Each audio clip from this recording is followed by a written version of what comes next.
నా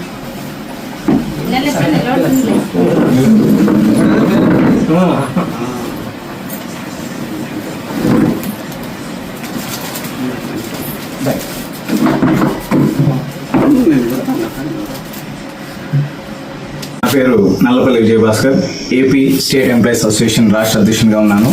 ఈరోజు ఆంధ్రప్రదేశ్ రాష్ట్రంలో ఒక విప్లవాత్మకమైనటువంటి మార్పులు ప్రభుత్వ రంగ సంస్థలు వస్తున్నాయి. దీనిలో భాగంగానే అనంతపురం జిల్లాలో కల్లూరు హై స్కూల్లో 10వ తరగతి అభ్యసిస్తున్నటువంటి 10వ తరగతి చదివినటువంటి ఒక విద్యార్థిని 592 మార్కులు సంపాదించి కార్పొరేట్ సంస్థలకు ధీటుగా, అసలు ఈ ఉన్నటువంటి సమాజంలో అందరూ తల్లిదండ్రులు కార్పొరేట్ సంస్థల్లో మా పిల్లలు చదువుతున్నారు, వాళ్ళకి మంచి మార్కులు వస్తున్నాయని చెప్పి చాలా ఆనందపడుతున్నారు. అలాంటిది ఈరోజు ప్రభుత్వ రంగ సంస్థల్లో ప్రభుత్వ హై స్కూల్లో చదివి ఈరోజు 592 మార్కులు సాధించడం చాలా గర్వకారణం. మేము అమ్మాయిని